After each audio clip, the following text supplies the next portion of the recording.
the right to protest is a good indication of a healthy democracy. The right to protest is a good indication of a healthy democracy.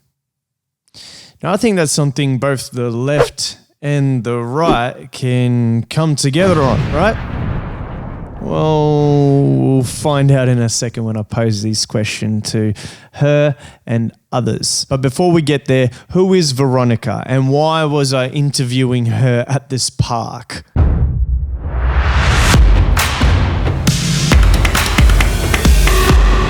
Veronica, along with Ross, Steve, John, and Lily, are all climate protesters who came together this week in Sydney at Hyde Park to protest against the new New South Wales laws that not only targets climate change protesters specifically, but it's a bit of a double-edged sword that it targets all protesters. Now, what am I talking about? The new legislation that has been passed by Premier Dominic Perrottet, or as some will call him, Daddy's money, means that any protester in New South Wales can be fined up to $22,000 and a maximum jail sentence of 2 years for blocking any New South Wales roads. 2 years jail for protesting about anything, for blocking any major roads, for literally anything, any protest. Now, the only reason why it affects the climate change protesters more is that they have a tendency to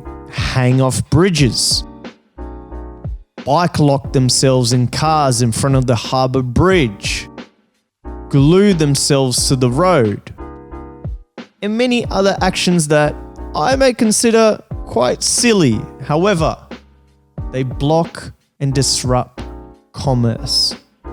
And some would argue that that's the purpose of protesting. That's how you get your voice heard, by blocking commerce so the higher-ups look down at you and say, hey, what are they doing there? That's what some people would consider an actionable protest, not Attorney General Mark Speakman. There are plenty of ways to protest, but shutting down major infrastructure is not one of them. Well, if there's plenty of ways, as we discussed, shutting down commerce is actually one of them, Mark. We're not stopping nurses marching in Macquarie Street. Well, you kind of are stopping nurses marching in Macquarie Street, Mark, because if they block any major roads, you will fine them $22,000 and put them in jail for 2 years. So you kind of are blocking nurses and anyone else from protesting in any major roads in New South Wales. But what we are stopping, or criminalising even further, are in protests that shut down major economic activity. It's the purpose of protesting, Mark. Labor and the Greens have shown their true colours today.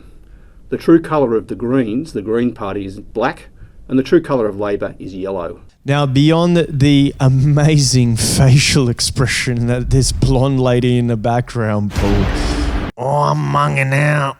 I found it interesting that Mark decided to call out Labor and the Greens, when really it was actually Labor who finalised the push to get this approved and across the line.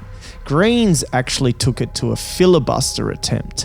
Labor were the saving grace in the end that passed these laws through. And that leaves things a little uncertain because a lot of these people did vote for Labor. Now, I did ask some of the protesters their thoughts on Labor. Are you happy with how the Albanese government's acted so far? Which we'll get to in a minute. But the main point of going to the protest this week was to get an understanding of their thoughts and how they feel about these new legislations. I think these laws is something that no matter where you sit, left, right, centre, far left, far right, whatever you want to label yourself as, these laws should not exist in a country like ours. Like Veronica put it, the right to protest is a good indication of a healthy democracy.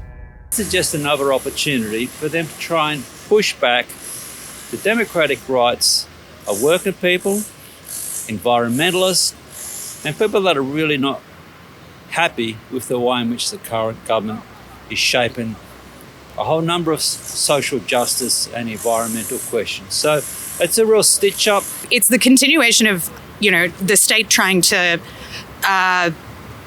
make smaller and smaller the space that ordinary people have to act within politically. Criminalising our right to protest. So as you mentioned, the New South Wales government has put 2 years jail and $22,000 on anyone who decides to protest even peacefully about what is happening with the climate crisis.